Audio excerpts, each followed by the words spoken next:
RK rheumatology and immunology centre doctor A Ramakrishnam Naidu గారి దగ్గరికి మనం ఇవాళ వచ్చామండి. ఆయన arthritis, musculoskeletal, rheumatic and autoimmune డిజార్డర్‌లో నిష్ణాతులైన డాక్టర్ గారు. ఇప్పుడు రొమాటిక్ ప్రాబ్లమ్స్ చాలా మందికి ఎక్కువగా ఉన్నాయి. దాని గురించి ఆ డాక్టర్ గారు ఏం చెప్తారు? వస్తే మనం ఎలాంటి జాగ్రత్తలు తీసుకోవాలి అనేది డాక్టర్ గారి మాటల్లో మనం విందాం.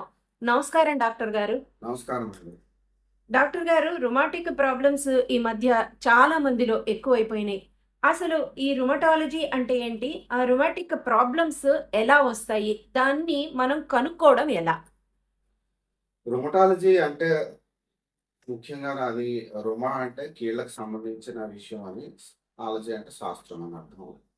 చాలామంది రుమటాలజీ, డెర్మటాలజీ ఉచ్చారణ సమయంలో కూడా కన్‌ఫ్యూజన్ అవుతుంటారు చాలామంది సాధారణ ప్రజలు.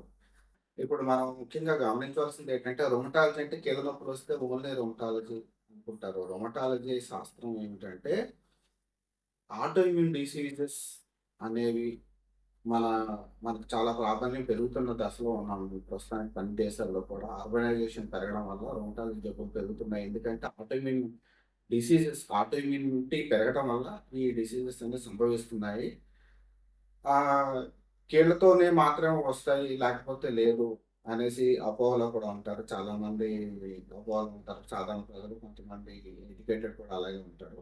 కానీ విషయం ఏమిటంటే కీళ్ళ నొప్పులు, కీళ్ళవాతం కింద కనిపించడం అనేది రొమటాలజీ జబ్బులో ఒక లక్షణం మాత్రమే.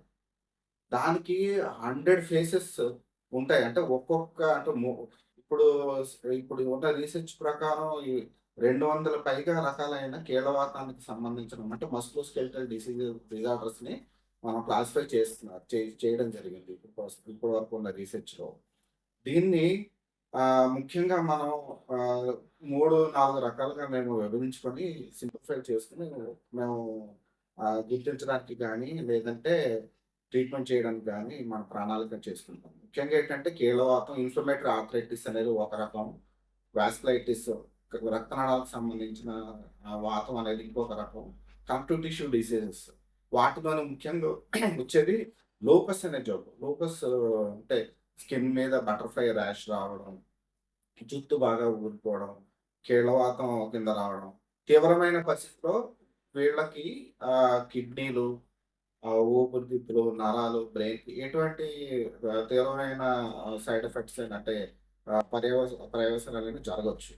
ఇంకా స్క్లెరోడర్మా స్కిన్ గట్టిపడడం. తర్వాత యుక్త వయసులో ఆడవాళ్ళలోని ఆహ్, ఎక్కువగా గర్భస్రావం జరిగిపోవడం, గర్భం నిలవకపోవడం, ఇటువంటి కాంప్లికేషన్స్ ఈ మధ్య మనం ఆహ్, వేరు వేరు కారణాల వల్ల చూస్తున్నాం. కానీ దాంట్లో ఆటో ఇమ్యూన్ డిసీజెస్‌లో యాంటీ ఫాస్ఫోలిపిడ్ సిండ్రోమ్ అనే ఒక రకమైన కీళ్ళవాతానికి సంబంధించిన జబ్బు ఉంది. దానివల్ల కూడా ఈ రకమైన ప్రాబ్లమ్స్ వస్తుంటాయి. అలాగే మిగతా రకాలైన కీళ్ళవాతాలు, కనెక్టివ్ టిష్యూ డిసీజులు వాటి వల్ల కూడా వస్తుంది. ఇది మీకు ఉదాహరణకు ఈ రకంగా ఉండొచ్చు. ఆంధ్రప్రదేశ్, తెలంగాణలో రుమటాలజిస్టులు తక్కువగా ఉన్నారు విన్నాను సార్. ఇది నిజమేనా అండి? అవునండి. ఎందుకంటే మన భారతదేశంలో మొట్టమొదటిసారిగా ఈ రొమటాలజీ డీఎన్‌బీ కోర్స్ మొదలుపెట్టింది సౌత్ ఇండియా నుంచి మన నిజాం స్టేట్ మెడికల్ సైన్సెస్ ఒకటి. ఆ తర్వాత ముంబైలోనే ఒకటి. ఆ తర్వాత మిగతా ఈ ఈ దశాబ్ద కాలంలో మిగతా కాలేజీలన్నీ మొదలుపెట్టాయి. తర్వాత డీఎం కోర్సులు మద్రాస్ మెడికల్ కాలేజ్‌లో మొదటగా ఉండేది. తర్వాత జీబీజే లక్నోలో క్లినికల్ ఇమ్యునాలజీ కోర్స్ ఉంటది. ఈవెన్ ఇప్పటి వరకు కూడా నిన్న మొన్నటి వరకు కూడా All India Institute of Medical సైన్సెస్‌లో కూడా ఈ కోర్స్ లేదు. సో, ఇంత తక్కువ కాలేజ్‌లో ఈ సైన్స్‌ని మనకి టీచింగ్‌లో లేకపోవడం వల్ల చాలా తక్కువ మందున్నారు. ముఖ్యంగా మన తెలుగు రాష్ట్రాల్లో తక్కువున్నారు. కాకపోతే మన అదృష్టం కొలది ఈ గత 10 సంవత్సరాల్లో చాలా ప్రైవేట్ కాలేజీలో డీఎన్‌బీ కోర్సులు మొదలవడం, చుట్టుపక్కల రాష్ట్రాల్లో ఇంక్లూడింగ్ ఒడిషా, ఆహ్, కేరళ, తర్వాత కర్ణాటక అన్ని రాష్ట్రాల్లో మా చుట్టుపక్కల రాష్ట్రాలన్నిటిలో కూడా ఈ కోర్సులు మొదలుపెట్టడం వల్ల చాలా మంది ప్రస్తుతానికి అందుబాటులో ఉన్నారు.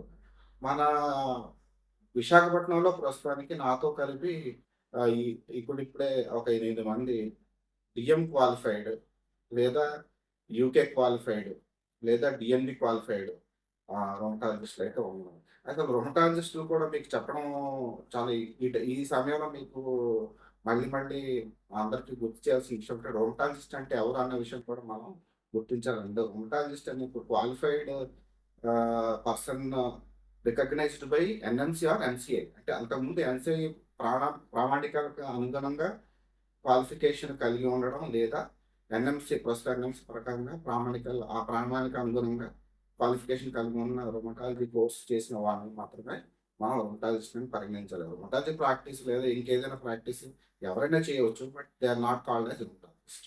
They should not propose them as rheumatologist. ఇప్పుడు మీరు మీ మాటల్లో డీఎం అని చెప్పారు కదా సార్! డీఎం అనేది ఒక క్వాలిఫికేషన్ అని అందరికీ తెలుసు. అసలు డీఎం అనే క్వాలిఫికేషన్‌కి అర్థం ఏంటి sir? Doctorate of medicine. Okay sir. DM అంటే డాక్టరేట్ ఆఫ్ మెడిసిన్. మామూలుగా ఎంబీబీఎస్ అనేది 5.5 సంవత్సరాల కోర్సు. తర్వాత పీజీ ఎంట్రన్స్ రాసి ఎండీ కోర్స్ చేస్తాం. ఎండీ జనరల్ మెడిసిన్ కానీ ఎండీ పెడియాట్రిక్స్ చేసిన వాళ్ళు ఈ రొమటాలజీ కోర్స్‌కి అర్హత సాధిస్తారు. మళ్ళా దాంట్లో నీట్ సూపర్ స్పెషాలిటీ ఇప్పుడు వచ్చింది. మేము ఉండేటప్పుడు ఏ ఇన్‌స్టిట్యూట్‌కి ఆ ఇన్‌స్టిట్యూట్ సెపరేట్ ఎగ్జామ్ ఉండేది. ఓకే ఆ సార్. ఎగ్జామ్‌లో క్వాలిఫై అయితే డిఎం కోర్స్‌కి ఎలిజిబుల్. ఉత్తరాంధ్రలో రొమటాలజీ ప్రాబ్లమ్స్ ఎక్కువగా ఉన్నాయి అని అంటున్నారు. అది నిజమేనా అండి? నిజమేనండి. అంటే మనం ఇప్పుడిప్పుడే గుర్తిస్తున్నాం. అంటే ఇంతమంది మేము రొమటాలజిస్ట్ నెమ్మదిగా గత 10 సంవత్సరాల్లో మా సంఖ్య పెరుగుతూ ఉండడం వల్ల, అవేర్‌నెస్ పెరుగుతూ ఉండడం వల్ల గుర్తించడం కూడా పెరుగుతుంది. ముఖ్యమైన రొమటాలజీ ప్రాబ్లమ్ మనం చూసినట్టయితే ఆహ్, ఆహ్, ఈ inflammatory arthritis and degenerative arthritis అని మనం అనుకోవచ్చండి. డీజనరేటివ్ ఆర్థరైటిస్, ఆస్టియో ఆర్థరైటిస్ అనేది నంబర్ 1 ప్రపంచవ్యాప్తంగా మొట్టమొదటి స్థానంలో ఉన్నది ఆస్టియో ఆర్థరైటిస్ కామన్‌గా వచ్చేది. దాని తర్వాత స్థానంలో ఇన్‌ఫ్లమేటరీ ఆర్థరైటిస్ పరిగణనలో తీసుకుంటే రొమటాయిడ్ ఆర్థరైటిస్ అనేది కామన్‌గా వచ్చే కీళ్ళవుతుంది. దీంతో పాటు స్పాండిలో ఆర్థరోపతి అని అంటే నడుము నొప్పితోని నడుము బిగపట్టిపోయి, నడుము వంగిపోయి ఉండే కీళ్ళవాతము. తప్ప సోరియాసిస్‌తో పాటు వచ్చే సోరియాటిక్ ఆర్థరైటిస్ ఇటువంటి వాతాలన్నీ కూడా ఇన్‌ఫ్లమేటరీ ఆర్థరైటిస్ కింద వస్తాయి. చాలా మంది పేషెంట్స్‌ని నేను చూస్తూ ఉంటాను సార్. వాళ్ళకి రొమటాలజీ అంటే కాళ్ళు, వేళ్ళు ఇలా చిన్న చిన్న మనకి గోర్ల దగ్గర గూడా ఇలా వంగిపోయి ఉంటాయి. అసలు అంతవరకు రాకుండా మనం దాన్ని ముందే గుర్తించడం ఎలా? చాలా మంచి ప్రశ్న అడిగారండి. ఇప్పుడు నడుస్తున్న ఆహ్, మనకి ట్రెండ్ అవుతున్న స్లోగన్ మా ఇండియన్ రొమటాలజీ అసోసియేషన్‌కి మరియు అంటే ప్రపంచవ్యాప్తంగా మన డబ్ల్యూహెచ్ఓ ప్రకారం ఏ ప్రకారంగా చూసినా సరే prevention is better than cure అనేసి మనకు తెలిసిన నానుడే. సో, దాంట్లోని ఎలాగో ఈ ఆటోఇమ్యూన్ డిసీజ్‌ని మనం ప్రస్తుతానికి ఉన్న సైన్స్ ప్రకారం ప్రివెంట్ అయితే చేయలేము గానీ, దానిని ప్రాథమిక స్థాయి అంటే pre clinical disease, clinical disease, established disease అని మనం అనుకుంటాం. యూజువల్‌గా డిసీజ్ అనేది. ప్రీ క్లినికల్ అంటే రాకుండా ముందే కొన్ని చాలా మైన్యూట్ చేంజెస్ కనిపించడం. ఏదో తెలియని నొప్పులతోనే లేకపోతే యాంటీబాడీస్ ఒకటే పాజిటివ్ రావడానికి ప్రీ క్లినికల్ డిసీజ్ అంటారు. అది వచ్చిన కొన్ని సంవత్సరాల తర్వాత లక్షణాలు బయటపడతాయి. కీళ్ళవాతం లక్షణాలు. ఇంకా దాని ముదిరితే ఎస్టాబ్లిష్ అయిపోయి మనకు మీరు చెప్పినట్టుగా ప్రజలందరూ మిగతా ఎవరికి వారు గమనించదగ్గ మార్పులు కనిపిస్తాయి. ఆ స్థితికి వెళ్ళకుండా చూసుకోవాల్సింది ఏంటంటే, ప్రీ క్లినికల్ స్టేజెస్‌లో ఇప్పుడు మనకి రీసెర్చ్ అనేది జరుగుతూ ఉంది. అది ఇంకా ప్రాథమిక దశలో ఉంది. ఇది ప్రీ క్లినికల్ స్టేజ్‌లో ఆపడానికి. క్లినికల్ స్టేజ్‌లో అంటే వచ్చిన మొదటి లక్షణం 2, 3 వారాల్లోని కూడా గమనించవచ్చు. ఒక 4, 5 వారాల్లో మనం పూర్తిగా గమనించి దాన్ని డయాగ్నోస్ చేసినట్టయితే గనక తీవ్ర స్థాయికి ఎళ్ళకుండా కీళ్ళు వంగిపోవడమే కాదు, ఇందాక మీకు చెప్పినట్టుగా కీళ్ళవాతాల్లోని కీళ్ళవాతం అనేది ఒక లక్షణం మాత్రమే. కానీ ఆ ఊపిరితిత్తులు, కిడ్నీ లేకపోతే వేగంగా గుండెపోటు రావడం, వేగంగా చిన్న వయసులోని స్ట్రోక్ వంటివి రావడం, ఇవన్నీ కూడాను వీటి వల్ల వచ్చే పర్యవసనాలు, చెడు పర్యవసనాలు. చాలా మందికి తెలియని విషయాలేంటంటే ఈవెన్ కొంతమంది ఈ ఎడ్యుకేటెడ్ కూడా కొంచెం అర్థం చేసుకోవాల్సిన విషయాలేంటంటే రొమటాయిడ్ ఆర్థరైటిస్ చూసుకున్నట్టయితే మోస్ట్ కామన్ ఇన్‌ఫ్లమేటరీ ఆర్థరైటిస్ ప్రపంచవ్యాప్తంగా. ఇది డయాబెటిస్‌తో వచ్చే గుండె వ్యాధులు గాని, స్ట్రోక్ వ్యాధులు గాని ఎంతైతే రిస్క్ ఉంటుందో అంతే రిస్క్ ఈ రొమటాయిడ్ ఆర్థరైటిస్‌తో ఉంటుంది. సో, అందుకని దీన్ని ముందుగా గుర్తించి ఇవన్నీ నివారించుకోవడానికి మన రొమటాలజిస్ట్ పర్యవేక్షణలో మనం సలహాలు తీసుకొని వైద్యం చేసుకోవాలి. ఈ మధ్య అంటే కరోనా వచ్చిన దగ్గర నుంచి ఎవరికి వాళ్ళు సెల్ఫ్ మెడికేషన్ ఎక్కువైపోయింది సార్. అందరూ గూగుల్‌ని ఫాలో అయిపోయి కాళ్ళు నొప్పి రాంగానే, జ్వరం రాంగానే అసలు చిన్న పెద్ద దానికి కూడా యాంటీబయాటిక్స్ వాడేస్తూ ఉంటారు. అసలు రుమటాలజీ వ్యాధిలో వాడే మందుల్లో కొన్ని దుష్ప్రభావాలు కలిగే అవకాశం కూడా ఉంది అని నేను చాలా చోట్ల చూసాను. అసలు అది ఎలా వివరిస్తారు సార్? అంటే ప్రజలకి మామూలు మన పేషెంట్స్‌కి కానీ ఇది వచ్చే ముందర ఎలా తెలుస్తుంది అనేది ఇప్పుడు మీరు చెప్పారు. అసలు వచ్చింది అని వాళ్ళు గుర్తించడం ఎలాగా? వచ్చింది అని గుర్తించడానికి ఖచ్చితమైన టెస్ట్‌లంటూ ఉండవు.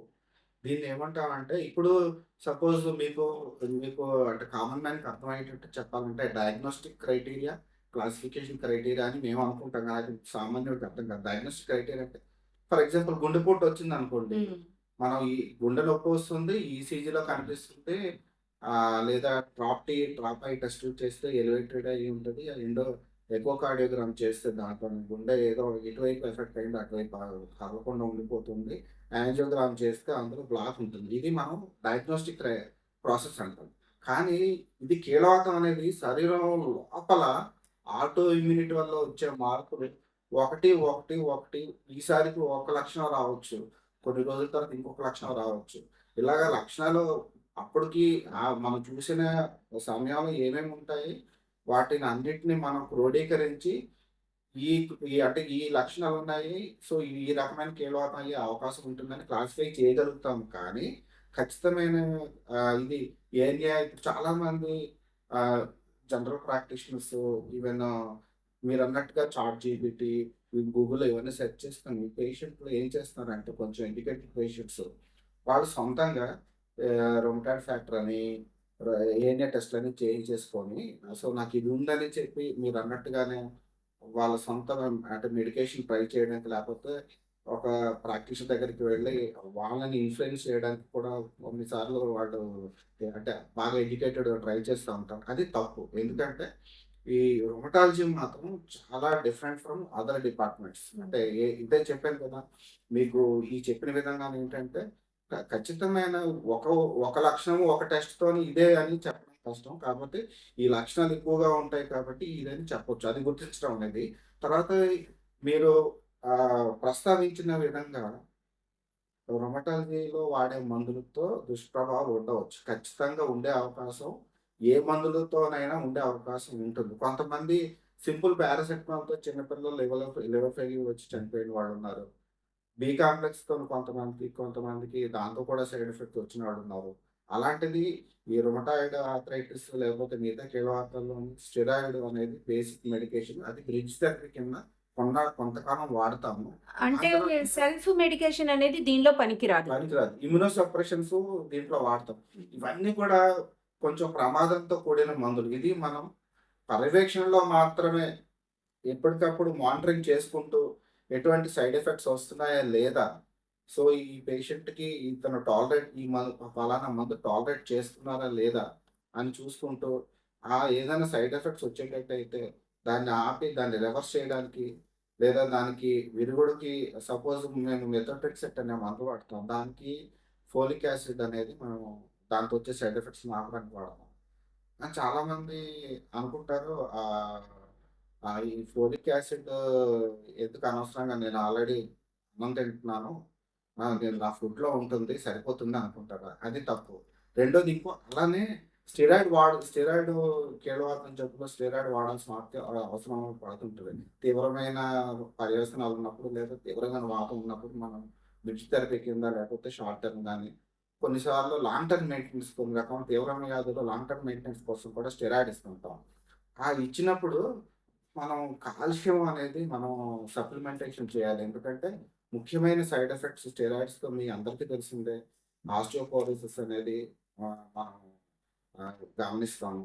అది ముఖ్యంగా స్త్రీలలో మెనోపాజ్ వచ్చిన తర్వాత లేదా మిగతా తీవ్రమైన కీళ్ళవాతం ఉన్న వాళ్ళకి వేగంగా ఆస్టియోపోరోసిస్ అనేది ఈ స్టెరాయిడ్ వల్ల ఇంకా ఎక్కువ ఛాన్సెస్ ఉంటది. దాన్ని ప్రివెంట్ చేయడానికి కాల్షియం అనేది మనం ఇస్తూ ఉంటాం. ఇచ్చినప్పుడు మనం కొంతమందికి ఆహ్, already pre existing kidney conditions కొన్ని ఉన్నాయనుకోండి. కిడ్నీ స్టోన్స్ ఫార్మ్ అయ్యి వాళ్ళకి కిడ్నీ స్టోన్స్ ఫార్మ్ అయ్యే అవకాశం ఉంటుంది. దాన్ని చూసుకొని మనం అనవసరంగా కిడ్నీ స్టోన్స్ ఫార్మ్ చేసే మందులు ఇస్తున్నాం అని చెప్పి అనుకోవడం కూడా జరుగుతూ ఉంటుంది. సో, ఇవన్నీ కూడాను మనం డాక్టర్ దగ్గర మనం మాకు ఈ ప్రాబ్లమ్ ఉంది. సో, ఈ ప్రాబ్లమ్ వచ్చింది. ఈ డాక్టర్ గారు ఇది తగ్గించుకున్న ఆ స్పెషలిస్ట్ ఈ మందులు తగ్గించుకోమన్నారు అని చెప్పడం అనేది పేషెంట్ యొక్క అంటే ఖచ్చితంగా డాక్టర్ పర్యవేక్షణలో ఈ రుమటాలజీకి వైద్యం జరుగుతూ ఉండాలి. ఖచ్చితంగానండి. ఓకే. సార్ మీకు రుమటాలజిస్ట్‌లకి ఒక యూనియన్ ఉంది అని విన్నాము. డాక్టర్స్ అందరూ ఒక యూనియన్‌గా ఫార్మ్ అయ్యారని. దాని పేరేంటి సార్? మీరు అక్కడ చేసే పని ఏంటి? అంటే రుమటాలజిస్ట్‌లందరూ కలిసి చేసే పనేంటి? అది పేషెంట్స్‌కి ఎంతవరకు ఉపయోగపడుతోంది? ప్రతి ఇప్పుడు ప్రతి ఈ ఒక వర్గానికి ఒక యూనియన్ అనేది ఇప్పుడు ఫార్మేషన్ అనేది ఇప్పుడు సర్వసాధారణం. ఇప్పుడు చూసినట్టయితే వైద్య సంఘాల్లో చూసినట్టయితే చాలా సంఘాలు ఉన్నాయి. అందులోని ఏ బ్రాంచ్‌కి ఆ బ్రాంచ్ ఒక యూనియన్ ఒక అసోసియేషన్ అని ఉంటుంది. Association of physicians of India అనేది ఎండీ జనరల్ మెడిసిన్ చేసిన తర్వాత అందులో అందరూ మెంబర్‌షిప్ తీసుకుంటారు. సో, అలానే ఇప్పుడు మా రొమటాలజిస్టులందరికీ ఇండియాలో ఇండియన్ రొమటాలజీ అసోసియేషన్ అనేది ఉంది. అలాగే ఇప్పుడు యూరప్ తీసుకుంటే యూరోపియన్ అసోసియేషన్ అని, ఏషియన్ పసిఫిక్ లీగ్ అసోసియేషన్ అని, ఇలాగా మనకి ఒక ఖండాంతరాలకు కూడా సంబంధించినవి కొన్ని అసోసియేషన్స్ ఉన్నాయి. అలాగే మనకు ఇక్కడ ఇండియన్ రొమటాలజీ అసోసియేషన్ వచ్చి అవి చేసే పనులని డైరెక్ట్‌గా ఇక్కడ మన ఆంధ్రప్రదేశ్‌లో చేయలేరు కాబట్టి సో, మన రాష్ట్రానికి ఏ రాష్ట్రానికి ఆ రాష్ట్రానికి సెపరేట్‌గా అసోసియేషన్ ఫార్మ్ చేసుకోమని మనకి డైరెక్షన్స్ ఉన్నాయి. దాని సందర్భంగా ఇప్పుడు ఆల్రెడీ మన రాష్ట్రంలో ద దగ్గర దగ్గర 20 మంది అంటే డివైడెడ్ ఆంధ్రాలో 20 మంది అన్ని జిల్లాల్లో కలుపుకుంటే 20 మంది పైగా మనం క్వాలిఫైడ్ రుమటాలజిస్టులు ఉండడం చేత మనం అసోసియేషన్ అనేది ఫార్మ్ చేసాము. దాని పేరు Andhra Pradesh IRA chapter. Indian Rheumatology Association chapter of Andhra Pradesh. అన్ అంటే ఇప్పుడు ఆంధ్రప్రదేశ్‌లో ఎక్కువ మంది రుమటాలజిస్ట్‌లు ఏ ఏరియాలో ఉన్నారు సార్? అంటే ఏ ఊర్లో ఉన్నారు? చెప్పాలంటే అంటే మీరు వేరే ప్రాంతాలకు కూడా వెళ్లి వైద్యం చేయడం జరుగుతుందా? లేకపోతే ఎక్కడ వాళ్ళు అక్కడే చేసుకుంటారా? ఇంతకుముందు చూస్ సందర్భాల్లో చూసినట్టయితే హైదరాబాద్ నుంచి వచ్చి మన అన్ని జిల్లాల్లోని అన్ని స్టేట్ మొత్తం అంతా పర్యటించి వాళ్ళ సర్వీసెస్ ఇచ్చేవారు. క్రమక్రమంగా ఇప్పుడు ఏ జిల్లాకి ఆ జిల్లాకి ఇప్పుడు అందరూ అందుబాటులో ఉండడం వాళ్ళకసలు తప్పింది. తర్వాత ఇక్కడ వీళ్ళందరూ కూడా రెస్పాన్సిబిలిటీస్ అన్నీ ఇప్పుడు అందిపుచ్చుకుంటున్నారు. ఇప్పుడు కొత్తగా వచ్చిన వాళ్ళు. ఇప్పుడు మన జిల్లాలో చూసినట్టయితే ఓన్లీ ఉమ్మడి విశాఖ జిల్లాలోనే 8 మంది క్వాలిఫైడ్ ఎన్ఎంసీ క్వాలిఫైడ్ రొమటాలజిస్టులు ఉన్నారు. అంటే రొమటాలజిస్ట్ అని చెప్పుకునేవాళ్ళు రొమటాలజిస్టులు కాదు. అందుకని మళ్ళా చెప్తున్నాను అదే ఎన్ఎంసీ క్వాలిఫైడ్. చెప్తాను. అదే విధంగా ఆహ్, కాకినాడలో ఒకరు, ఆహ్, రాజమండ్రిలో ఒకరు. అంటే ఈ 3 జిల్లాల్లో కలిపితే 10 మంది రుమటాలజిస్టులున్నారు. విజయవాడ, గుంటూరులో, తర్వాత తిరుపతి, ఆహ్, కర్నూలు, కడప, తర్వాత నెల్లూరు. ఈ మిగతా రుమటాలజిస్టులు ఈ జిల్లాల్లో ప్రాక్టీస్ చేస్తున్నారు. అండ్ మనకి చాలా హ్మ్.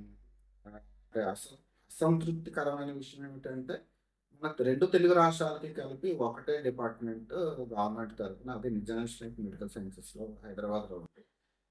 అదే డిపార్ట్‌మెంట్ మన విశాఖపట్నంకి కేజీహెచ్‌కి తేవడానికి చాలా సార్లు మనం అభ్యర్థన చేసాము గానీ, తక్కువ మంది స్టాఫ్ ఉండడం వల్ల చేయలేము అని ఇప్పుడు మాకు వివరణ ఇవ్వడం జరిగింది. అంటే ప్రభుత్వం నుంచి ఎలాంటి సహకారం మీకు లభిస్తుంది సార్ ఈ డిపార్ట్‌మెంట్‌కి? డిపార్ట్‌మెంట్ కోసం మేమైతే గవర్నమెంట్‌లో డాక్టర్స్ రొమటాలజీ డాక్టర్స్ డిపార్ట్‌మెంట్ లేకపోవడం వల్ల చేయలేకపోతున్నారు. ఉంటే గనుక చేసి ఉండేవారేమో. మిగతా అందరూ జాయిన్ అయ్యి ఉండేవారు ఇప్పుడు. అది ఒకటి. సో, అంటే ప్రభుత్వం నుంచి పూర్తిగా సహకారం లేదని మనం ఖచ్చితంగా చెప్పలేము గానీ, పేషెంట్స్‌కైతే ఒక రకమైన సహకారం గత 5 సంవత్సరాల్లో మెరుగుపడింది. ఆహ్, ఆహ్, మేము మా సీనియర్స్ కృషి వల్ల కొన్ని రకమైన రొమటాలజీ వ్యాధుల్ని ఆరోగ్యశ్రీలోకి పెట్టడం జరిగింది. సో, ఆరోగ్యశ్రీ ద్వారా కొంతమందికి అట్‌లీస్ట్ కొంతమందైనా పూర్ పేషెంట్స్‌కి మనం అది సపోర్ట్ అవుతుంది. ఇది అంటే రుమటాలజీ వైద్యం ఖరీదైందా సార్? అది ప్రజలకు అందుబాటులో ఉండేదంటారా? ఒక రకంగా చెప్పాలంటే ప్రాథమిక స్థాయిలో వైద్యం అన్నది అందుబాటులో ఉంటుంది. ప్రాథమిక స్థాయి దాటితే, తీవ్రత పెరిగితే ఆహ్, ఆహ్, ఒక ఆ రకమైన జబ్బు వల్ల వచ్చే పర్యవసానాలు సపోజు నెఫ్రైటిస్ అంటాము. లోపస్ అనే జబ్బుని సిస్టమిక్ లోపస్ ఎరిథమెటోసిస్ అంటాము. దాంట్లో నెఫ్రైటిస్ అంటే కిడ్నీ ఎఫెక్ట్ అవ్వడం అనేది జరుగుతుంది. దాని ఎఫెక్ట్‌ని ఆపడానికి, అది ఎండ్ స్టేజ్ రీనల్ డిసీజ్‌కి వెళ్ళకుండా ఆపడానికి ఇచ్చే వైద్యం కొంచెం ఖరీదుతో కూడింది. అలాగే మిగతా కీళ్ళవాతాల్లో కూడా ఇలాగే కొన్ని కీళ్ళవాతాలు ఇంటర్స్టిషియల్ లంగ్ డిసీజ్ అంటాము. లంగ్ పూర్తిగా పాడైపోకుండా ఆపడానికి ఇచ్చే వైద్యం కూడా ఖరీదైనదే. కొన్నిసార్లు ప్రాణాంతకంగా మారి అక్యూట్ నెఫ్రైటిస్ వచ్చి అక్యూట్ రీనల్ ఫెయిల్యూర్ రావడం, లేదంటే ఆహ్, డిఫ్యూజ్ ఆల్వియోలార్ హెమరేజ్ అంటాం. అంటే రక్తస్రావం లంగ్స్ లోపలికి జరగడం. ఇటువంటి తీవ్రమైన ఉన్నప్పుడు, ఇంక ప్రాణాంతకమైనప్పుడు ఇంకా ఖర్చు ఐసీయూలో పెట్టి చేయాల్సిన వైద్యము, రకరకాలమైన అది ట్రీట్మెంట్ ప్రొసీజర్స్ జరిపే పరిస్థితిలో ఖర్చు మాత్రం ఆకాశంలో ఉంది. హ్మ్. అంటే సార్ ఇప్పుడు రొమటాలజీ వచ్చినప్పుడు కాళ్ళవి వంకర్లు పోతూ ఉంటాయి కదా సార్! వాటిని సర్జరీస్ ద్వారా నయం చేసే అవకాశాలున్నాయా అండి? ఖచ్చితంగానండి. అన్ని సర్జరీసు ఆహ్, ఫీజిబుల్లా కాదా అనేది ఆర్థోపెడిషన్ అది అది అదేండి వాళ్ళ వాళ్ళ పరిస్థితిని బట్టి. పరిస్థితిని బట్టి చూస్తారు. అంటే చాలా మటుకు మేము ఆ స్థితికెళ్ళకుండా ఆపడానికి మా ప్రయత్నం. ఆ స్థితికెళ్ళిన తర్వాత ఆర్థోపెడిషన్ టేక్ ఓవర్ చేసుకుంటారు. ఇప్పుడు చాలామంది లేడీస్ కాల్షియం మాత్రలు అంటే ఇప్పుడు జనరల్‌గా జనరల్ ఫిజిషియన్స్ దగ్గరికి వెళ్ళినా, లేదా వాళ్ళకి సంబంధిత డాక్టర్లు ఎవరి దగ్గరికి వెళ్ళినా కూడా కాల్షియం మాత్రలు రాస్తూ ఉంటారు. వాళ్ళు కొన్ని నెలల తరబడి, కొన్ని సంవత్సరాల తరబడి వాడుతున్న వాళ్ళు గూడా ఉన్నారు. అసలు కాల్షియం మాత్రలు అలా వాడొచ్చా? లేదా వాటికేదైనా గ్యాప్ ఇచ్చి వాడుతూ ఉండాలా? దాని గురించి చెప్పండి సార్. చాలా మంచి ప్రశ్న అండి. హ్మ్. కాల్షియం అనేది మనకి ఆహ్, ప్రతిరోజు మనం తీసుకోవాల్సిన మినరల్స్‌లో ఒకటి. సో, విటమిన్స్ ఇవన్నీ ఎలా తీసుకుంటామో ఇది కూడా ఒకటి. విటమిన్ డి మనం సూర్యరశ్మిలో వెళ్ళినప్పుడు అది విటమిన్ డి తయారవుతుంది. బట్ కాల్షియం మనం సరిపడా తీసుకున్నప్పుడు అది అబ్జార్ప్షన్ ఎక్కడి నుంచి చేసుకుంటుంది? మనం తిండే తిండిలోని ఇప్పుడున్న పరిస్థితుల్లో, ఇప్పుడున్న ఆహారపు అలవాట్లు చూస్తే అంత కాల్షియం పుష్టిగా ఉన్న ఆహారం తీసుకోవట్లేదు. నంబర్ 2 మూడో విషయం కీళ్ళవాతం జబ్బుల విషయానికి వస్తే, ఇందాక నేను ప్రస్తావించినట్టుగా స్టెరాయిడ్స్ లేదా మిగతా మరికొన్ని రకాలైన మందులు వాడుతున్నప్పుడు కాల్షియం అబ్జార్ప్షన్ అనేది తగ్గిపోతుంది. లేదా స్టెరాయిడ్స్ వాడినప్పుడేమో అది ఆస్టియోపోరోసిస్ లేదా ఆస్టియోపీనియా అంటాము. ఇటువంటి పరిస్థితులకు లోనైపోయే అవకాశం ఉంటుంది. దానివల్ల ఎర్లీగా ఫ్రాక్చర్స్ చిన్న ఆహ్, ఆహ్, మామూలుగా పడిపోయినా సరే, అంటే మామూలు గోడ కానుకొని పడిపోయినా సరే, ఫ్రాక్చర్స్ అంటారు. సింపుల్ ఫ్రాక్చర్స్ అలాగా అయ్యే అవకాశం ఉంది. అటువంటి వాటిని మనం అరికట్టాలంటే కాల్షియం అనేది రోజు వేసుకోవాల్సిన అవసరం. అది మనం తీసుకునే డైలీ తీసుకోవాల్సిన ఇంటేక్ ఎంత ఉండాలో అంత ఖచ్చితంగా వాడుకోవాల్సిన అవసరం ఉంటుంది. ఇలాగ ఈ మందులు స్టెరాయిడ్స్ వాడుతున్నాం, అది ఇంకా ఖచ్చితంగా వాడుకోవాల్సింది. సార్, ఈ వైద్య వృత్తిలో మీ అనుభవాల గురించి కొంచెం మాకు వివరించండి సార్. అంటే వైద్య వృత్తిలోని నేను స్టార్ట్ చేసింది 2006లోని ఆహ్, అసిస్టెంట్ ప్రొఫెసర్ ఆఫ్ మెడిసిన్‌గా స్టార్ట్ చేశాను. ఆహ్, అది జనరల్ మెడిసిన్ అంటే అదొక ఓషన్. అది జనరల్ మెడిసిన్‌లోనే మనం చూడలేని జబ్బు ఉండదు. ఏ జబ్బునైనా మనం చూడగలిగిన అవకాశం ఉంటుంది. సో, చాలా ఇంట్రెస్టింగ్, చాలా ఛాలెంజింగ్‌గా ఉంటుంది జనరల్ మెడిసిన్ అనేది. సో, అది దాని తర్వాత లైవ్లీగా ఉండే బ్రాంచ్ రొమటాలజీని అని నేను నమ్మి రొమటాలజీ అని ఎంచుకోవడం జరిగింది. 2009 నుంచి నేను రొమటాలజీ వైపుగా మళ్ళాను. ఆ తర్వాత డిఎన్ తర్వాత నేను ఆహ్, మన ఆంధ్ర మెడికల్ కాలేజ్‌లో జనరల్ మెడిసిన్ డిపార్ట్మెంట్‌లో చేరి అసిస్టెంట్ ప్రొఫెసర్ ఆఫ్ మెడిసిన్‌గా చేస్తూ రొమటాలజీ డిపార్ట్మెంట్ ఎస్టాబ్లిష్‌మెంట్ చేయడానికి చాలా ప్రయత్నాలు చేశాము. అప్పుడు ఉన్నటువంటి మా గురువులు, సూపరింటెండెంట్లు వీళ్ళందరూ కూడా నాకు పూర్తి సహకారం అందించి ఒక యూనిట్ రన్ చేయడానికి నాకు అవకాశం ఇచ్చారు. అదే స్ఫూర్తితో యూనిట్ రన్ చేశాను. చాలామంది పేద ప్రజలకు నేను సేవ చేయగలిగాను. అండ్ బయోలాజికల్స్ కాస్ట్‌లీ ట్రీట్‌మెంట్ అవుతుందా అని అడిగారు. సో, అటువంటి ట్రీట్‌మెంట్ వా మా సూపరింటెండెంట్, ప్రిన్సిపాల్, మా హెచ్ఓడీల సహకారంతో పేద ప్రజలకి అవసరమైన అంటే ప్రాణాంతకమైన పరిస్థితుల్లో ఇప్పించి మనం కాపాడగలిగిన పరిస్థితి కూడా అవకాశం కూడా నాకు లభించింది. So, so I was very fortunate ఆ విషయంలో.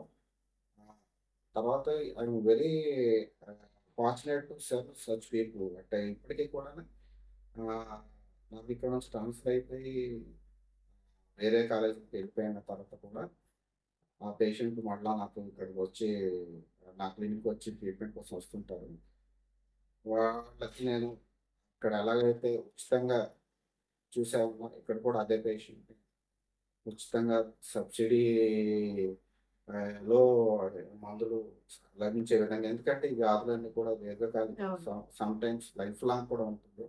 వాళ్ళకి పరీక్షలు మాత్రం వాళ్ళెక్కడ నచ్చితే అక్కడ కేజీహెచ్‌లో లాంటి లేకపోతే గవర్నమెంట్ హాస్పిటల్ చేసుకొనొచ్చి నా దగ్గరికి వచ్చి వైద్యం తీసుకుంటారు.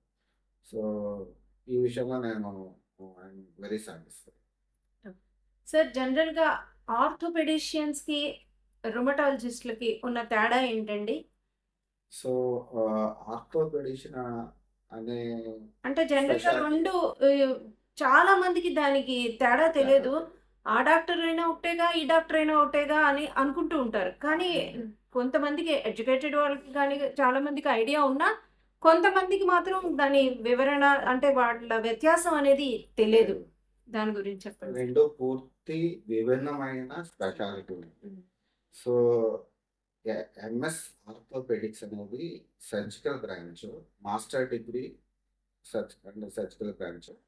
అది ఆర్థోపెడిక్స్ అంటే ఈ ఎముకలకి సంబంధించిన సర్జరీస్ చేసే విభాగం. సో, వాళ్ళు ముఖ్యంగా చేసేది అంటే మస్కులోస్కెలిటల్ సిస్టమ్ సర్జరీస్ అనేవి చేస్తారు వాళ్ళు. ఆహ్, అలాగని చెప్పి రొమటాలజీ జబ్బులు వాళ్ళ దగ్గరికే వెళ్తాయి. హ్మ్. మొట్టమొదటిసారిగా హ్మ్. చాలా మట్టుకు. వాళ్ళు ట్రీట్మెంట్ చేయకూడదు అనే రూల్ లేదు. వాళ్ళ దగ్గరికి పేషెంట్ వాళ్ళ దగ్గరికి వెళ్ళకూడదని కూడా లేదు. సో, ఎటువంటి మాకు అటువంటి ఆక్షేపణ కూడా మాకు లేవు. సో, అంటే సహజంగా మేము వింటూ ఉంటాం సార్. హ్మ్. కాళ్ళు, కీళ్ళు నొప్పులు ఎక్కడ నొప్పైనా ముందుకు ఫస్ట్ వెళ్ళేది ఆర్థోపెడిషియన్స్ దగ్గరికి. అవును. అంటే రుమటాలజీ అనేది ఒక ప్రత్యేక విభాగం ఇలా ఉంటుంది. అంటే ఇప్పుడు మీరు చెప్పారు ఇప్పుడు బాగా డెవలప్ అవుతుందని. అవును. కానీ చాలా మందికి రుమటాలజీ అనేది ఒక విభాగం అని, దానిలో ప్రత్యేకంగా దానికి సంబంధించిన అవును. డాక్టర్లు ఉంటారని అవును. ఇప్పటివరకు చాలా చాలా మందికి నేను తెలీదు. నా అవగాహన ప్రకారం 60% ఆఫ్ పీపుల్‌కి తెలియదు. తెలీదు. కరెక్ట్. 40% మాత్రం దే కెన్ కరెక్ట్. వాళ్ళకి ఐడియా కరెక్ట్. ఉండొచ్చు దాని మీద. కరెక్ట్. కానీ మిగతా వాళ్ళందరికీ ఆర్థోపెడిషన్ ఆయనే కాళ్ళు, కీళ్ళు, వేళ్ళు అన్నీ చూస్తారు అన్న చూస్తారు. ఇదిలో ఉంటారు వాళ్ళు. అవును. కానీ ఆర్థోపెడిషియన్స్ ఇప్పటికి కూడా చాలా మంది ఎఫెక్టివ్‌గానే ప్రాథమిక స్థాయిలో వాళ్ళు కూడా ఎఫెక్టివ్ గానే ట్రీట్మెంట్ చేస్తున్నారు. కాంప్లికేషన్స్ వచ్చినప్పుడు, తీవ్ర స్థాయి పెరిగినప్పుడు మాకు రిఫర్ చేయడం జరుగుతుంది. సో, వాళ్ళు కూడా లైక్ ఇంత మొదటి ఫస్ట్ జనరేషన్ అప్పట్లోని అని అంత రిఫరల్ సిస్టమ్ అంత స్ట్రాంగ్‌గా ఉండేది కాదు. కానీ ఇప్పుడు రిఫరల్ సిస్టమ్ కొంచెం బాగానే పెరిగింది. వాళ్ళకి కూడా అవేర్‌నెస్ వచ్చింది. పేషెంట్‌కి ఎలాగో మనం అంటే మేమైనా సరే ఏదైనా కాంప్లికేషన్ చూస్తే ఏదోలాగా మనం వైద్యం చేయాలనే కాన్సెప్ట్ ఇప్పుడు పోయింది ఇప్పుడున్న డాక్టర్‌లో. ఎందుకంటే మన చుట్టూ చాలా మంది స్పెషలిస్ట్ ఉన్నారు. ఇప్పుడు మాకు నెఫ్రైటిస్ వస్తే మేము నెఫ్రాలజిస్ట్‌కి నెఫ్రాలజీ. రిఫర్ చేస్తాము. ఇంటర్స్టిషియల్ లung డిసీజ్ అంటే you will take help from the pulmonologist. ఇంకా స్కిన్ ఇష్యూస్ ఉంటే మేము చేసినంత చేసి స్కిన్ డాక్టర్‌కి మనం స్కిన్ స్పెషలిస్ట్‌కి పంపిస్తాం హెల్ప్ కోసం. అండ్ మన ఫైనల్ మోటో ఏంటంటే పేషెంట్ ఔట్‌కమ్. అది పేషెంట్ అనే వ్యక్తి నా ప్రాపర్టీ కాదు. అవునండి. He is seeking my help. We are here to help them to get the relief. అంటే ఎలాగో క్యూర్ అనేది సాధ్యం కాదు. సో, జీవితాంతం ఎంతో కొంత సఫర్ అవుతుంటారు. మనం ఎంత తక్కువ సఫరింగ్‌తో అతన్ని నార్మాలిటీకి తీసుకురాగలుగుతాము. మేము మన కీళ్ళవాతం వ్యాధుల్లో వాడే మందుతోని వాళ్ళకి జీవితాన్ని నియర్ నార్మల్ లైఫ్ మనం తీసుకురావడానికి చాలా ఇప్పుడు ఉన్న కొత్త మందులతో అవకాశం ఉంది. ఇంతకుముందు సిస్టమిక్ లూపస్ ఎరిథ్రోపోయిటిస్ వచ్చిన వాళ్ళు 10 సంవత్సరాల తర్వాత బతకడం కష్టంగా ఉండేది. ఇప్పుడు అలా లేదు. నెఫ్రైటిస్ వచ్చినా సరే దాన్ని ఎఫెక్టివ్‌గా ట్రీట్మెంట్ చేస్తూ, టీమ్ వర్క్ చేస్తూ అదే సార్. అంటే ఇప్పుడు టీమ్ వర్క్ అనేది చాలా ఇంపార్టెంట్. ఇప్పుడు మా టీమ్‌లోని ఇంతకుముందు ఆర్థోపెడిషియన్స్ ఉండేవారు కాదు. ఇప్పుడు ఆర్థోపెడిషియన్స్ కూడాను వాళ్ళు కూడాను మా టీమ్‌లో భాగమే. లేకపోతే మేము వాళ్ళ టీమ్‌లో భాగమే. సార్ ఇప్పుడు ఇదంటే బాగా అభివృద్ధి చెందిన ప్రాంతాలు. గ్రామీణ ప్రాంతాల్లో వాళ్ళకి ఈ అవకాశాలు ఎంతవరకు ఉన్నాయండి? గ్రామీణ ప్రాంతాల్లో నిల్ చెప్తారండి. మీకు అంటే డెమోస్ చెప్పేసాను. ప్రభుత్వం దాని మీద ఏమైనా చర్య తీసుకుంటోందా? అంటే పాపం వాళ్ళకి అది వచ్చింది అని కూడా వాళ్ళకి తెలీదు అసలు. అంటే ఇప్పుడు ప్రభుత్వం ప్రతి చోట గవర్నమెంట్ మెడికల్ కాలేజెస్ ఎస్టాబ్లిష్ చేయడం వల్ల non communicable diseases NCD programme అనేది రన్ చేస్తుంది. దాంట్లో వాళ్ళు ఐడెంటిఫై చేయడానికి ట్రై చేస్తారు గానీ, అది ఆర్థరైటిస్ అని ఐడెంటిఫై చేయాలంటే స్పెషలిస్ట్ ఉండాల్సిందే. అదే. అదే. ఆ స్పెషలిస్ట్‌ని ఎంతమందిని గ్రామీణ ప్రాంతాల్లో మనం రిక్రూట్ చేసి వాళ్ళకి సర్వీసెస్ అందించగలం అనేది చాలా క్వెషనబుల్. ప్రపంచంలో 25% మంది హ్మ్.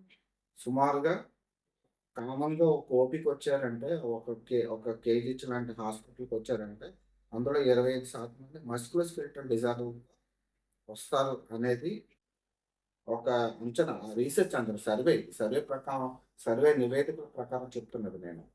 సో, అటువంటి సమయంలో ఈ రొమటాలజీ ఆర్థోపెడిక్స్ డిపార్ట్‌మెంట్ ఎస్టాబ్లిష్‌మెంట్ ఎంత ఇంపార్టెంటో, రొమటాలజీ డిపార్ట్‌మెంట్ కూడా అంతే ఇంపార్టెంట్ అనేది నేను గట్టిగా నేనే అనే కాదు ఇంటర్ రొమటాలజీ అసోసియేషన్ కూడా ప్రపోజల్స్ తేవడం వల్ల ఇన్ని కాలేజెస్‌లో మన సౌత్ ఇండియాలో మిగతా మన మన రాష్ట్రంలో లేదు గానీ, చాలా కాలేజెస్ డీఎన్‌బీ ప్రోగ్రామ్‌కి ఇది వెసులుబాటు ఇచ్చి డీఎన్‌బీ ప్రోగ్రామ్ రన్ చేయడానికి అవకాశం ఇచ్చింది. మన ఆంధ్రప్రదేశ్ మాత్రం మనకి because of lack of faculty in government setup అని ఇవ్వట్లేదు. బట్ మాకు అవకాశం ఇస్తే మేము ఎస్టాబ్లిష్ చేయడానికి చాలామంది యువ రొమటాలజిస్టులు రెడీగా ఉన్నారు. Okay sir. సార్ ప్రతి మనిషి విజయం వెనకాల తల్లిదండ్రులో, గురువో లేదా మనకి ఎవరో ఒక వ్యక్తి మన జీవితంలో ఉంటారు. భార్యో లేదా మనకి ఇంకా ఆదర్శమైన వ్యక్తులు ఎవరైనా ఉంటారు. అలాగా మీ జీవితంలో ఎవరైనా ఉన్నారా? ఖచ్చితంగా అండి. మొదటిగా మదర్ ఉంటారు. ఆ! తర్వాత మా ఫ్యామిలీ, మా బ్రదర్స్ మమ్మల్ని చిన్నతనం నుంచి సో, అంటే మాకు ఇప్పుడు కోచింగ్ సెంటర్స్ ఇప్పుడు ఉన్నాయి గానీ, ఆ! మేము చదువుకునే రోజుల్లో నాన్నగారు ఏం చెప్పారు, అన్నలు ఏం చెప్పారు. అన్నలు మా బ్రదర్స్ అంటే ఏపీ రెసిడెన్షియల్ స్కూల్‌లో ఒకరు, తర్వాత సైనిక్ స్కూల్‌లో ఒకరు చదువుతుండేవాళ్ళు.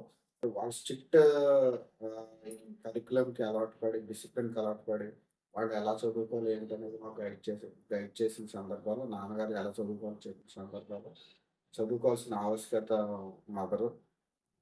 ఈ రొమటాలజీకొచ్చేటప్పుడు మనం తర్వాత అంటే పెళ్ళైన తర్వాత కూడా మమ్మల్ని సపోర్ట్ చేసింది మా వైఫ్, ఫ్యామిలీ. సో, వాళ్ళ ఫ్యామిలీ. సో, 2 ఫ్యామిలీస్ కూడా నాకు 2 పిల్లర్స్. Okay sir. ఆహ్, చాలా మంచి విషయాలు మా ప్రేక్షకులు 'సత్య ఫర్ ద పీపుల్' లైవ్ టీవీకి మీరు తెలియచేశారు.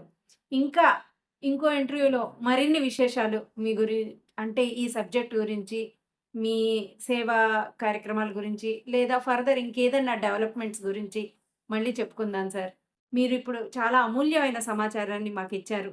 చాలా ధన్యవాదాలండి. ధన్యవాదాలు.